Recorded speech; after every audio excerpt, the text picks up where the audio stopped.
At the dinner party, my daughter-in-law called security. Get this lowlife away from decent people. She had no idea I owned the company she worked for. The next day, she was scrubbing toilets. Hi, everyone. I'm so glad you're here to listen. Stay here with me through this whole story and let me know in the comments what city you're watching from. I'd love to see how far my stories travel. You see, Celine didn't just humiliate a poor old woman in a borrowed dress. She humiliated the woman who signs her paychecks, the woman who built the company that pays her six-figure salary, the woman who knows every dirty email, every backstabbed coworker, every lie on her performance reviews. She thought I was just the grandmother in secondhand pearls. She didn't recognize the founder of the empire whose lobby she breezes through every morning in her nude heels. So when she snapped her fingers and ordered me out like I was some freeloader, she didn't know she'd just detonated her own life. But don't worry, she'll learn. And if you're curious how a birthday cake turned into a corporate bloodbath, how a smug little social climber went from designer handbags to cafeteria hairnets, pull up a chair, because this isn't just family drama, this is karma in heels. And it all began with a forced smile, a gift bag, and the sound of Celine's stilettos on marble. The door didn't swing open with joy or warmth. It cracked open 3 inches, just wide enough for Celine's face to emerge, just tight enough to remind me whose house I was entering. "Oh, you came," she said flatly, lips pursed like I just tracked mud across her marble foyer. "I did," I smiled. "It's Ethan's birthday." I held up the gift bag in my hand, a soft blue with a satin ribbon I'd tied myself. Inside was a storybook I'd made from scratch. Handwritten pages, stitched spine, illustrations I'd sketched in ink. It had taken me 2 weeks. But of course, to her, it might as well have been from a gas station rack. She didn't reach for it, didn't invite me in, just looked me up and down in that slow, calculating way of hers. Eyes scanning my shoes, my dress, my hair. "The other guests are already here," she said. "Daniel's finishing up. Try not to track anything in." I stepped inside, the heels I'd polished that morning sinking into her plush cream carpet like they didn't belong. The living room sparkled with crystal glassware and catered finger food. 24 people I didn't recognize, sipping champagne and name-dropping ski resorts. Celine walked ahead of me without turning back. I followed like a shadow. Ethan's voice rescued me. "Grandma!" he shrieked, barreling through the maze of adults to wrap his arms around my knees. That little voice, so pure and sweet, cracked something open in my chest. "Happy birthday, sweetheart," I whispered, kneeling to hug him. "I made you something." "Ethan," Celine snapped, striding over. "We talked about this. Grandma needs to wash her hands first. Go play." He blinked, then slowly pulled away. I stood up slowly. My dress suddenly felt 2 sizes too tight. My hands apparently unclean. She didn't even look at me, just walked off in her ivory heels like I was part of the furniture. The dining room looked like a magazine spread. Long lacquered table, imported eucalyptus centerpiece, place cards with metallic calligraphy. The caterers moved like ghosts in black. Everyone else sparkled in champagne tones and expensive silence. My name card was at the far end of the table, tucked beside the coat closet, 3 seats from the nearest adult conversation. I sat. From my chair, I could just barely make out Daniel's silhouette, my son, my boy. He stood near the head of the table, smiling that polite, polished smile he'd learned from corporate life, shoulders stiff, glass in hand, nodding as someone from Celine's side spoke animatedly about tax loopholes in Monaco. He glanced at me once, a flick of the eyes. I offered him a small wave. He smiled, faint, guilty, then turned back without saying a word. Celine slid in beside him, a flute of Prosecco dangling between her fingers. She whispered something into his ear. His smile faltered. He looked away again. A small hand tugged at mine. "Ethan!" He'd climbed out of his seat and scurried across the polished floor just to come back to me. "Can I sit on your lap?" he whispered. Of course. He climbed up with cake-smeared fingers and breath that still smelled like birthday wishes. "Will you tell me the story? The princess one? It was our tradition." The story of the princess who saved herself, clever, brave, stubborn as a mule. I'd made it up one rainy afternoon and told it to him so many times he could recite the lines. I opened my mouth to begin. Ethan. Saline again, sharper this time. Your clothes. Do not get frosting on your blazer. She was already walking over. He slid down, embarrassed. I swallowed my sigh and straightened his little collar. It's okay, baby. Later. Okay, he whispered. Later. He returned to the kids' table.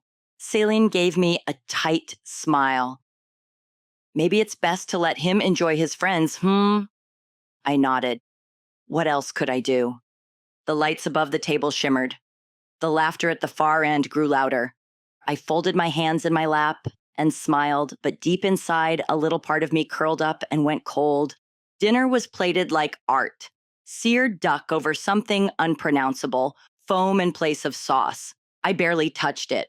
My appetite had vanished somewhere between the champagne sabering and the powdered truffle canapes. I listened. That's all I could do. The guests buzzed about vineyard shares, ski chalets in Zermatt, which Michelin-starred chefs were losing their edge. I sat between a vacant chair and a man who kept checking his watch while talking about crypto like it was religion. Daniel didn't look at me once. Then came the voice. So, Ruth, Celine called down the table. Her tone was syrupy, loud enough to quiet the clinking silver. You're still with that little cleaning company, right? My fork paused midair. Yes, I said. Still running it. Still running it, she repeated with a smile so thin it could slice. That's lovely. You know, it's important to stay busy at your age. I heard the chuckle ripple from someone across the table. Another leaned toward her, whispering something behind a manicured hand. It's my own business, I added, trying to keep my voice even. I founded it 30 years ago. Oh, that's adorable, Saline said. Ruth does office cleaning, very humble work. I saw someone shift in their seat. A woman at the end of the table angled her knees slightly away from me, as if proximity to my profession might stain her silk hemline. I'd seen that posture before, that micro flinch. It was the kind people gave in stores when I asked if something came in a lower price point, the kind of recoil that doesn't need words. I took a sip of water to buy myself a second. My hands trembled slightly, but I kept the glass steady. Across the table, someone changed the subject to their child's tennis academy in Barcelona. I let the moment pass. I've worked my whole life, cleaned houses, managed teams, scrubbed mildew off executive floors so spotless they made grown men feel like gods. I'd put Daniel through school with that business. I'd bought his first car from it.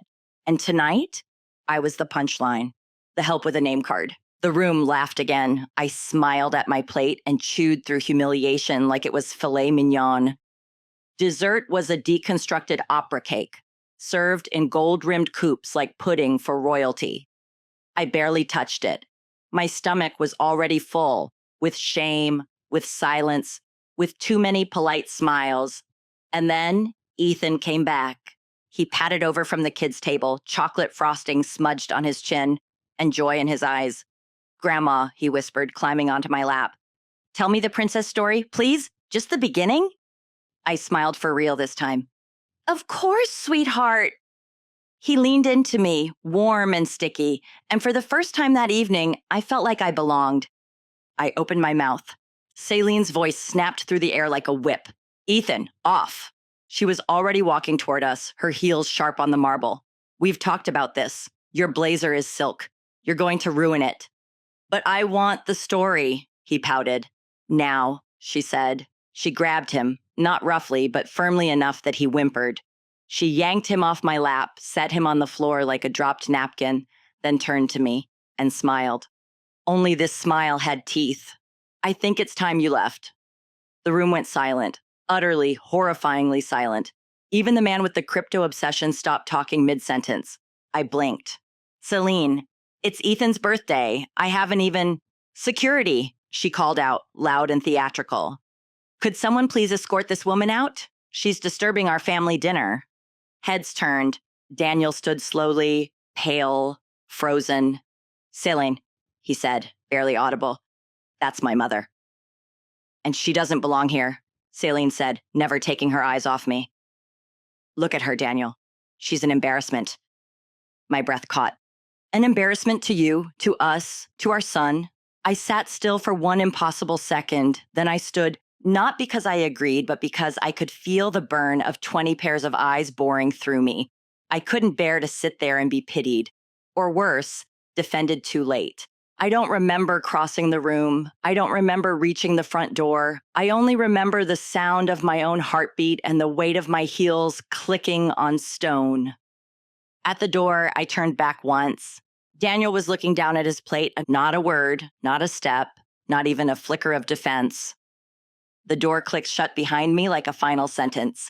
Outside, the night air felt sharp, cold. I gripped my purse and fumbled for my keys. My hands were shaking so badly, I dropped them once on the driveway. I saw my reflection in the car window.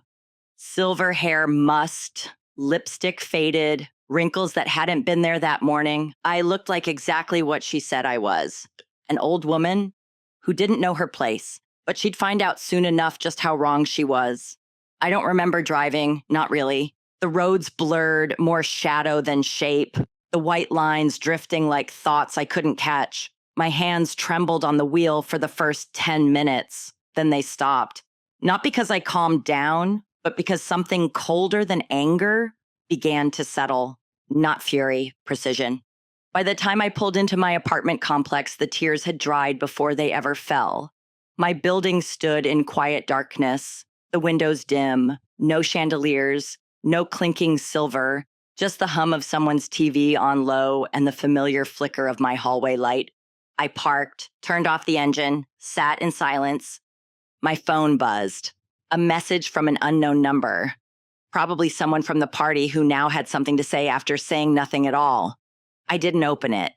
Instead, I stared at my own reflection in the rearview mirror. 68. Silver hair still pinned from earlier. A dress I'd picked out days ago, carefully steamed, pressed, even scented. The same dress Celine sneered at like it belonged in a charity bin. And that moment came back. The words, the gesture, the hum of 20 people pretending not to stare. Who on earth would do something like that? And why? Even a very arrogant person wouldn't just do that at a social gathering. You'd outright have to be some kind of sociopath to think that level of cruelty is acceptable behavior. It wasn't just disrespect. It was deliberate, calculated, a performance of power dressed up as etiquette. She didn't want me gone. She wanted me erased. I exhaled slowly and gathered my things. Inside my apartment, everything was just as I'd left it. Slippers by the door, the lamp with the lace shade, a small picture of Ethan on the bookshelf, missing his front teeth, grinning with a cookie in each hand. I looked at that photo for a long time. And then I walked to the drawer where I kept my old leather briefcase. Because tomorrow I wasn't going to be Ruth the mother or Ruth the old woman in pearls. Tomorrow I was going to be Ruth Grayson, CEO of Grayson and Company, and Celine. She was about to learn exactly what happens when you try to humiliate the wrong woman. By 6:15 a.m., I was already parked in the executive lot beneath Grayson and Company. The sky was still the color of old linen, the city just beginning to stir. I always arrived early on Mondays. It gave me time to walk the floors before the noise started, to see the bones of the building I'd built with my own hands before the buzzwords and the coffee orders and the glass door optics set in. But this Monday felt different. I didn't walk slowly. I didn't take the long way through the main lobby to wave at reception. I used my private elevator. At the top, my office welcomed me with that familiar stillness. Floor-to-ceiling windows, mahogany desk, file drawers full of hard-earned battles. A photo of Daniel, age 11, holding a soccer trophy, his smile missing a tooth. I paused at that one, then sat down and pulled up the internal directory. Celine Grayson, Marketing Division, Brand Strategy, hired 18 months ago. Title, Senior Campaign Manager. Supervisor, Cameron Dreyfus. Salary, $138,500. I stared at her employee photo for a long time. Same icy smile, same almond-shaped eyes that glinted when she was pretending to be kind. She had no idea I worked here, let alone ran the place. That was intentional. Years ago, I'd quietly removed my name from the public-facing structure, let Daniel take the attention, let others think I was a retiree clinging to a legacy. But the foundation, still mine. And now, so was her fate. I clicked deeper. Performance reviews, client logs, notes from staff meetings. And then I saw it. A feedback report from 6 months ago, flagged but never escalated. Dismissive to junior staff. Unprofessional tone in group emails. Undermines team cohesion, particularly with older employees. I kept digging. 3 separate complaints, none made it to my desk. One from accounting, public criticism in front of client, another from facilities, refused to let cleaning staff in after hours, said she didn't want them touching things. And one from Janet Eng, a beloved senior copywriter, recently moved to part-time by mutual agreement, according to HR. No, not mutual, strategic, intentional. Celine wasn't just rude. She was quietly gutting anyone she didn't see as useful or young enough to matter. A knock at the door pulled me from the screen. Helen, my executive assistant of 15 years, steady hands, sharp eyes. Morning, Mrs. Grayson, she said, setting down my coffee. Good morning, Helen. She paused, watched me for a second. Everything all right? I looked at her over the rim of my mug. Oh, yes. In fact, I smiled. I think this is going to be a very productive week. By 7:30, I had a list. Names, dates, file IDs, all from within Celine's department. All older employees, all marked with the same kinds of quiet complaints. Inflexible, old-fashioned, not agile with tech. Words that sound harmless until you see the pattern, and then they ring like sirens. Helen knocked again. You asked for internal reviews on the brand strategy division. I pulled everything from the last 12 months. She set down a thick file folder, then paused. Should I be worried? No, I said, sliding the file toward me, but Celine should be. She arched a brow but said nothing. We had a rhythm, she and I. She'd once typed up termination letters while I breastfed Daniel behind my office door. I waited until she left, then opened the folder. The first file belonged to Catherine Lim, age 63, a layout designer. Her exit interview said she left due to creative differences with management. I skimmed her final project. Impeccable. Clean lines, high client ratings. Buried in the notes was a single line. Felt sidelined in meetings. Celine often said things like, let's get a fresher eye on this. Next, Daryl Hughes, 59, content coordinator, reassigned to a satellite office after a role realignment. The complaint that he took too long proofreading, but he'd been the grammar hawk for 20 years, never had an error on his record. Another line from a group Slack message, this time in Celine's voice. I'm sure Daryl's trying his best. He just doesn't process things like Gen Z does. I kept reading, case after case, subtle shoves out the door, none of them loud enough to make headlines. But together, it was a purge, and she'd done it with a smile.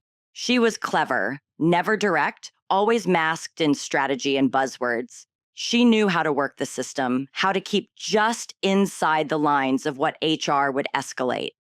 But I knew how to read the margins. Celine wasn't just a problem, she was a threat. And not just to me, to the culture I'd built, the dignity I'd promised every employee, from janitor to executive, when they walked through our doors. I closed the file.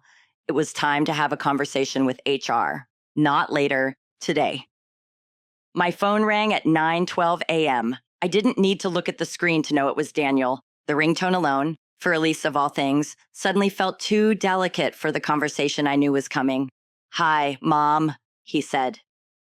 His voice was tight, careful, the tone of a man who knows he should apologize, but hasn't decided how much is safe to admit.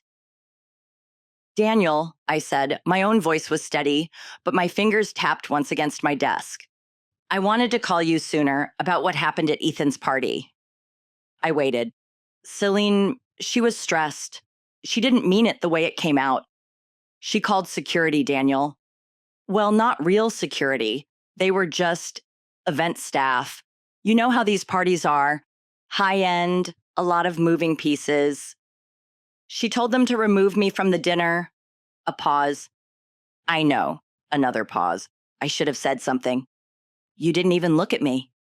I know, he said again, softer this time. Everything happened so fast.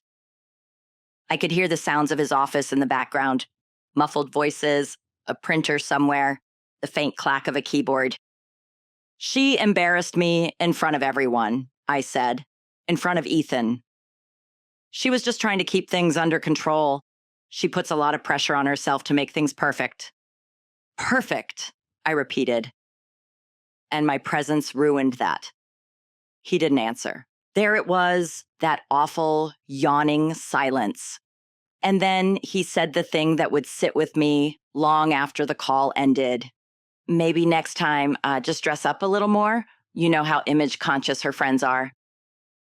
My throat burned, but I didn't let it show. I see, I said. Mom, it's not personal. It's just optics. Of course, I said. I understand. I hung up a minute later, politely, calmly. Then I stared at the phone like it had turned to stone in my hand. My son, the boy I raised, the one who cried when I scraped my knee, had asked me to dress better next time, to make myself less of a target, to shrink. He still didn't get it, but he would. Oh, he would. By noon, the image of Daniel's voice was still rattling around in my head. Just dress up a little more, as if dignity could be dry cleaned, as if Celine's cruelty would have vanished if I'd worn Prada. I turned my attention back to something more productive. Truth. I buzzed Helen. I need discrete access to interdepartmental memos, email logs, Slack archives, anything with Celine's name or digital signature over the past year. No flags, no alerts. Helen didn't flinch. Understood. Anything specific? Start with anything involving team attrition, reassignment, or performance flags. She nodded. I'll need a few hours. You have one. She gave a small smirk and left. 38 minutes later, she was back with a flash drive and a printed packet the size of a church bulletin. Apologies, she said. It's worse than we thought. Inside, a spreadsheet with employee exits in Celine's division. 10 in the past 12 months. 8 of them were over 50. Most of their departures had been framed as natural churn or generational refresh, harmless phrases. But when repeated, they start to sound like excuses. One footnote caught my eye. Janet Rodriguez, reassigned to night shift at her request, adjusting to new team dynamics. Janet was 64, a copy editor known for never missing a deadline and mentoring younger writers. I remembered when she won Employee of the Year twice. There were emails too, one from Celine to a colleague.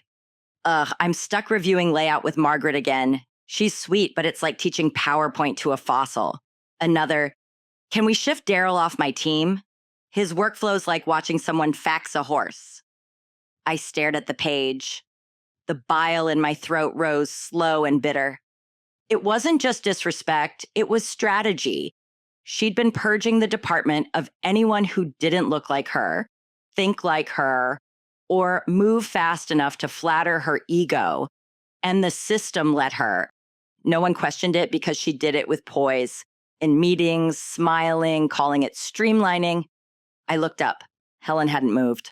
Shall I involve HR? She asked. Not yet, I said. Then what? I leaned back in my chair. We start at the roots, quietly. I want to know who's been covering for her and who's ready to help fix it. By the next morning, everything was in motion. The reassignment order was written in corporate neutral language, the kind that made humiliation sound like opportunity. Effective immediately, Celine Grayson was to report to the facilities division, basement level 2, for a temporary departmental rotation as part of a new company-wide ground-up integration program. It was all nonsense, of course, but it was polished nonsense. Just enough to slide under legal review and just vague enough that even Celine wouldn't know who to scream at. HR would deliver it with a smile and a pamphlet. No warning, no explanation. Just a change of clothes, a badge redirect, and a polite note about gaining firsthand insight into cross-functional infrastructure. She'd be in uniform before she could spell discrimination. I signed the order, initialed the footnote, closed the file. Then I made one more call. Is Miguel working the loading dock today? I asked Helen. Yes, ma'am. Good. Tell him to keep an eye out for someone new. Blonde, high heels, fuming. She raised an eyebrow. We're putting her down there? For now. Helen didn't ask more, just nodded and walked out. I looked out the window at the city, the towers gleaming like nothing bad ever happened inside them. I thought about Janet working late shifts with no recognition, about Daryl being phased out with a smile, about Margaret, who once cried in my office after mentoring a younger hire that got promoted over her, and I thought about Celine, the way she looked at me that night, like I was some cracked ornament she didn't remember acquiring, like Ethan loving me was a defect she needed to correct. I wasn't after revenge. Revenge would have been loud. This question mark. This was education. Let her scrub grout with the same hands that filed complaints about non-modern aesthetics. Let her take instructions from the people she used to ignore in elevators. Let her feel what it means to be invisible in a place that runs on people like the ones she tried to erase. Let her sweat, let her stew, and let her wonder every second how it all went so suddenly, so quietly, so completely wrong.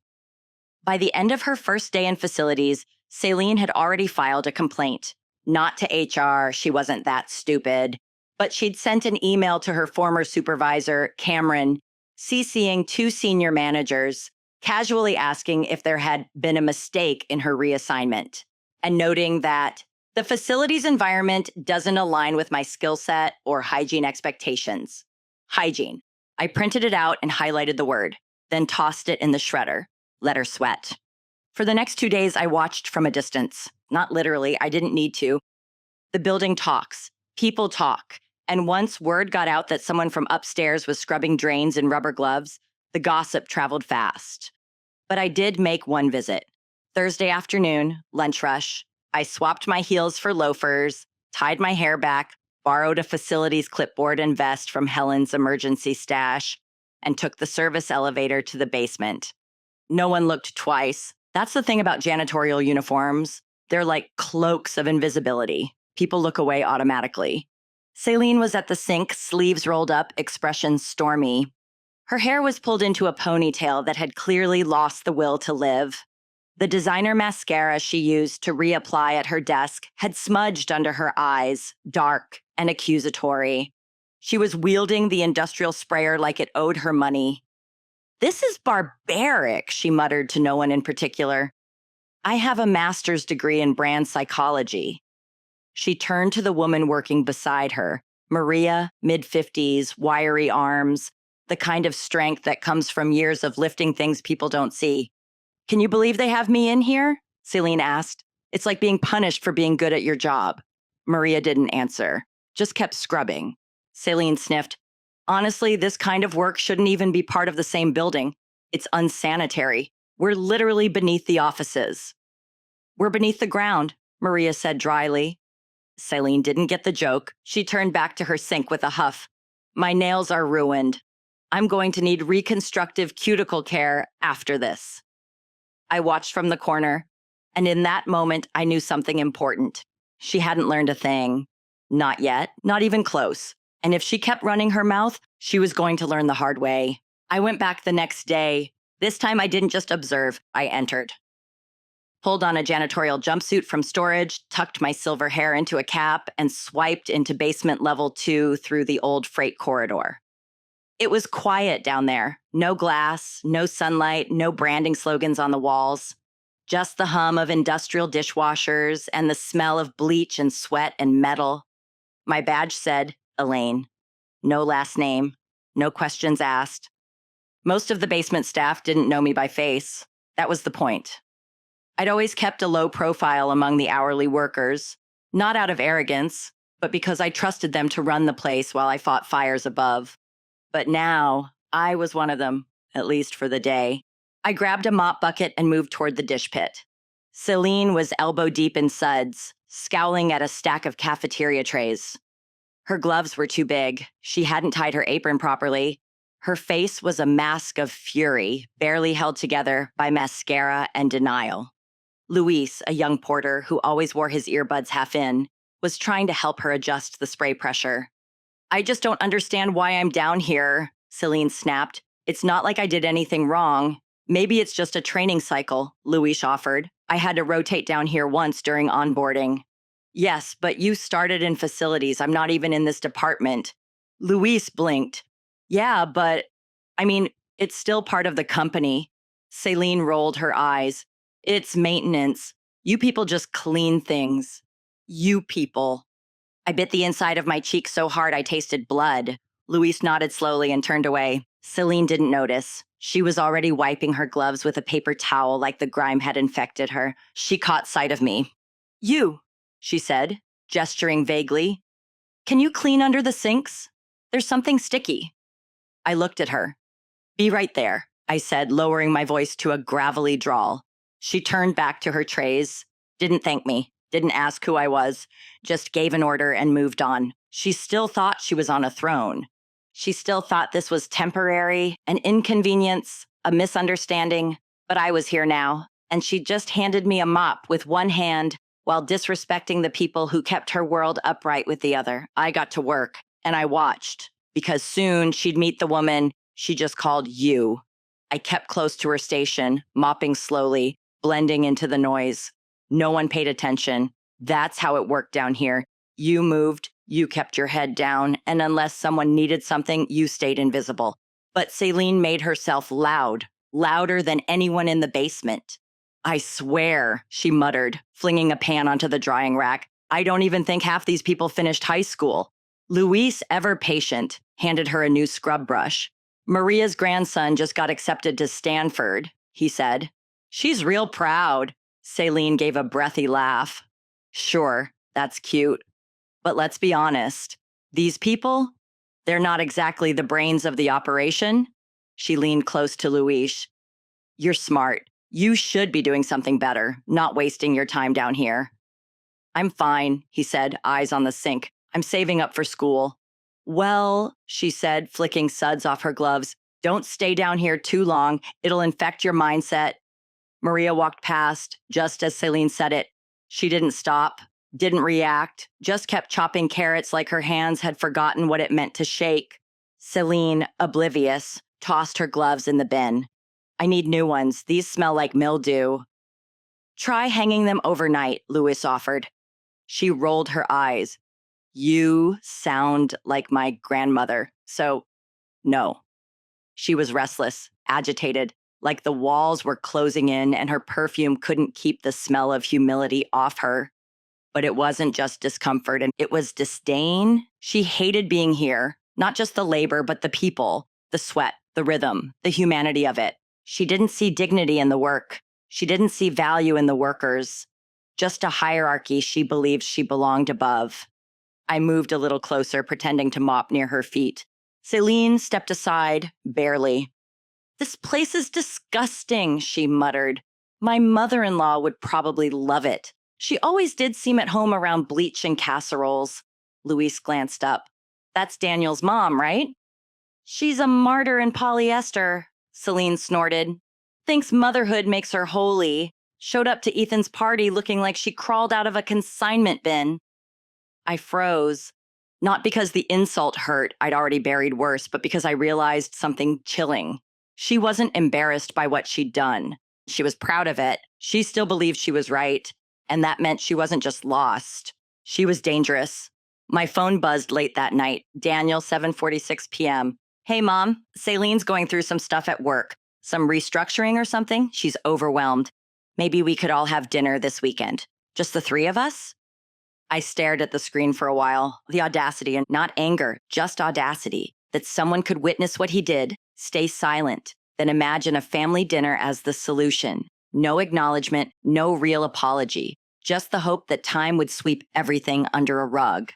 I typed back, I'll think about it, but I already knew my answer. I wouldn't be manipulated by his nostalgia, and I certainly wouldn't be pulled into a peace summit hosted by a woman who thought bleach stains and budgeting made me small. Daniel didn't understand what was happening. Not really. Celine hadn't told him about the dish room. She wouldn't. She was probably calling it rotation or executive training. Whatever lie she could wrap in silk and serve with wine. And Daniel? He'd believe it. Because believing the truth would require him to look at her without the filter of wedding vows and holiday photos. It would require him to admit that I'd been right. And that was something my son wasn't ready for. Not yet. I set the phone down and looked out the kitchen window. The city was quiet. The lights from a bakery across the street cast a soft glow on the pavement. I thought of Ethan's voice, his small hands tugging mine, begging for a story. And I knew exactly why I was doing this. Not for revenge, not even for justice. But so that when Ethan got older and asked why his grandmother didn't come to the parties anymore, I could answer honestly. I tried, but some people have to lose everything before they see the people they stepped on to climb. I slept 3 hours that night, not because I was restless, but because the decision had finally landed. The watching was over. The waiting was done. It was time.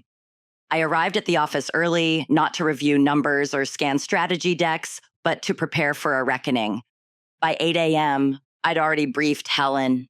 "She's coming up," I said, straightening the framed photo of Ethan on my desk. Helen arched a brow. "Celine, 10 o'clock. Tell her HR needs her for a final review. Elevator? The main one." She smiled. "You want her to walk the floor. I want her to see where she never belonged." Helen nodded once and turned to leave. I took my time, opened the blinds, aligned the files, pulled up Celine's full record on my screen. Her performance reviews, complaint dismissals, email transcripts, all there in black and white.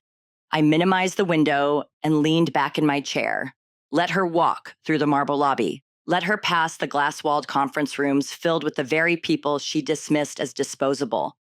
Let her see the brass nameplate on my door. Let her ask herself, why does that name look so familiar? Because in 30 minutes, she'd be sitting across from me, and for the first time in her life, she'd have to shut up and listen. At exactly 10 o'clock, Helen's voice came through the intercom. "She's here.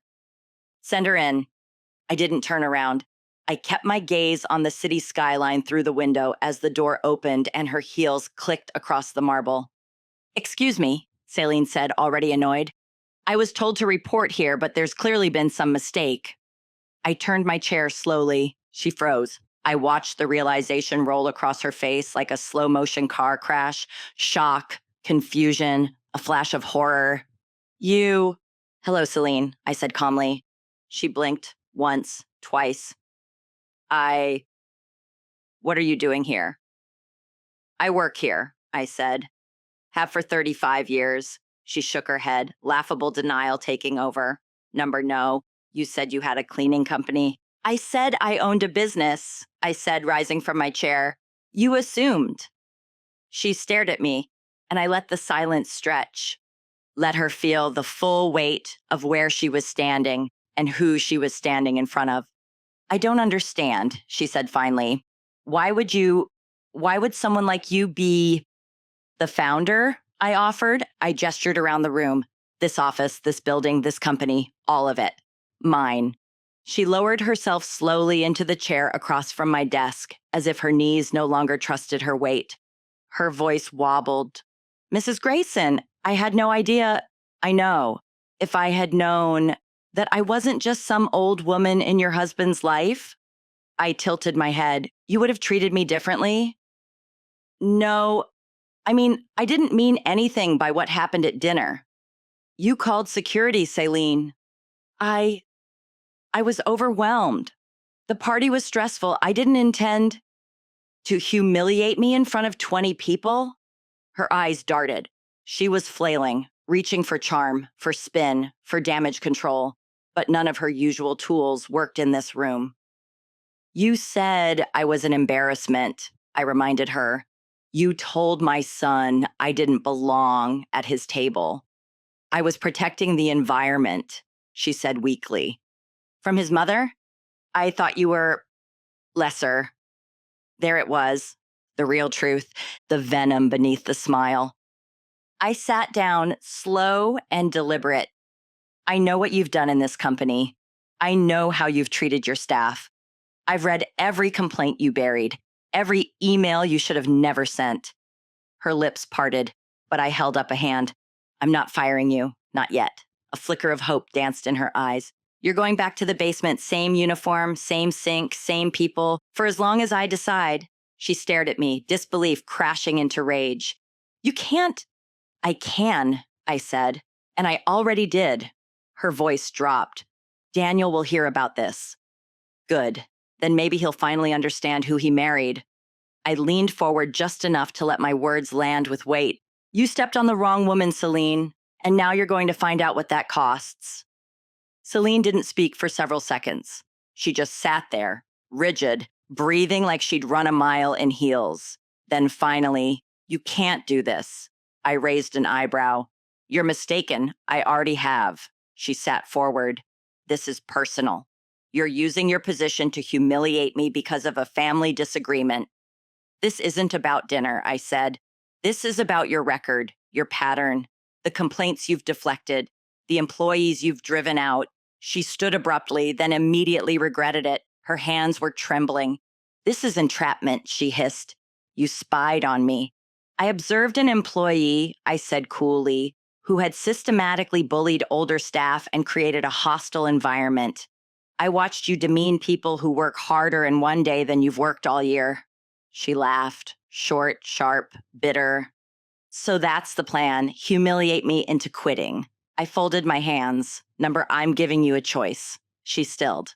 You can return to the kitchen, I said. Continue to work, continue to learn, if you're capable of learning, or you can resign today.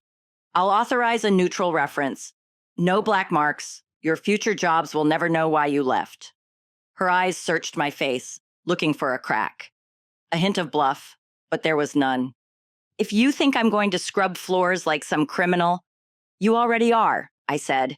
The difference is, this time, you get to choose whether to walk in or walk away. She folded her arms. This is beneath me. Then leave. Her jaw clenched. And Daniel? She asked. He'll hear your version of things? No, I said. He'll hear the truth. She paced, chewing her lip. Then suddenly, she smiled. It wasn't pleasant. I'll stay, she said, voice laced with venom. I'll go back down. And when this witch hunt runs its course, I'll have proof. You're abusing your power. That'll come out. Good, I said, rising. Then we'll both get what we want. She stormed out a moment later, heels echoing down the marble hall. And I exhaled once. Not because I was shaken, but because I'd just seen what kind of woman I was truly dealing with. She wasn't here to grow. She was here to endure, to gather ammo, to play the victim. And I wasn't done with her yet. The call came that evening. Daniel's voice was quiet, strained. Mom, we need to talk. I didn't answer immediately. I let the silence linger. It's about Celine, he continued. She told me what happened at the office. Did she? I asked, walking slowly to the window. The city was dark now, the sky a navy bruise behind the skyline. She told me you're punishing her, that you reassigned her to some kind of janitorial job to humiliate her. She left that part out, I said, about how she treated her coworkers, about the emails, the complaints. She said you've had it out for her since the birthday dinner. She called security on me, Daniel. There was a pause. She regrets that. No, she doesn't, I said. She regrets the consequences. He didn't argue. That alone told me he was listening. She said you're abusing your position. No, I said. I'm using it, finally. More silence. Then, I don't understand why you never told me you were still running Grayson and Company. You never asked. I just assumed. Yes, I said, you assumed. The word sat between us like a stone. She said she wants to apologize, he added, that she wants to make things right. Because she's afraid. She's my wife. I know. I made vows. I know that too. He sighed, deep and heavy. She's been different lately, he admitted. Short-tempered, distant, defensive. I said nothing, let him fill the space. She said the basement smells like ammonia, he continued almost absently, that her uniform itches, that people ignore her down there. Welcome to the world she helped build, I said. He went quiet again, then softly, is it true? About the complaints? Yes. She never mentioned any of that. Of course not. She doesn't see people like Janet or Daryl or Maria as real. To her, they're background noise. Another pause, then, and me? I turned from the window and sat down. You were my whole world, I said. But somewhere along the way, you stopped looking at mine. His voice cracked. I didn't know. I believe that. What happens now? That's up to her, I said. And you? He sighed again. I don't know what to believe anymore. I didn't say what I was thinking. Believe your eyes. Watch how she treats people when she thinks no one important is watching. Instead, I said, you'll figure it out. He hung up a few minutes later, and for the first time in a long time, I believed he just might. They arrived at my apartment unannounced the following Sunday. Daniel looked worn, underslept, pale, his shirt wrinkled, collar askew. Celine, on the other hand, had tried her best. Hair blown out, makeup flawless, a soft ivory sweater, meant to say I'm innocent, I'm reasonable, I'm the victim here. I didn't offer coffee. Mom, Daniel began, Celine wants to talk. I gathered. She stepped forward, clasping her hands like a news anchor delivering tragic news. I came to apologize for the party. I overreacted. That's a word for it. I was under pressure, she continued. Everything had to be perfect. And I thought you were trying to make me look bad. You didn't need help with that, I said. Daniel flinched. I'm just asking for a little understanding, Celine said. We're family. That word, family, snapped something clean in half. You humiliated me, I said. In front of my grandson, in front of my son. You made me feel like garbage on the curb. Her jaw tightened. I said I was sorry. No, I said. You said you regret it. That's different. Daniel stepped between us. Okay, this isn't helping. Can we maybe everyone needs a reset. You're right, I said. Let's reset. I turned to Celine. Do you remember Janet Rodriguez, the woman you called uncooperative because she wouldn't rearrange her night shift to meet your last-minute campaign? Her smile slipped. Do you remember writing dinosaurs like Margaret should just retire already in a company email? Daniel turned sharply. You wrote that? It was a joke, Celine said quickly, taken out of context. Do you remember Daryl? I continued. The one you mocked for proofreading slowly after a medical leave? That was years ago, she snapped. You've been systematically targeting older workers, people like me. I didn't know you were... She stopped herself, and that was it. Daniel stared at her. You didn't know she was what, Celine? She looked at him, looked at me, said nothing. You called security on my mother, he said slowly, then lied to me about it. You bullied employees for their age. You blamed her for what's happening to you when you brought it on yourself. She set me up, Celine shouted. This whole thing, she's been watching me, waiting for a reason. I didn't need to wait, I said. You handed me everything. Daniel turned to the door. Where are you going? Celine asked. Home, he said. You should pack a bag. Daniel, he paused. I can't protect you from this. He left. And when the door shut behind him, Celine stood in my hallway, rage in her eyes, but nowhere to aim it. This isn't over, she hissed. Oh, darling, I said, already turning away. It absolutely is. 6 months later, the company looked the same on the outside. Same glass facade, same bold lettered logo on the top floor. But inside, everything had shifted. Janet Rodriguez now led a full content team. She worked daylight hours, her new office filled with plants and the sound of laughter. Daryl had moved back from the satellite office and was now overseeing our editorial compliance branch. When I passed him in the hall, he stood taller.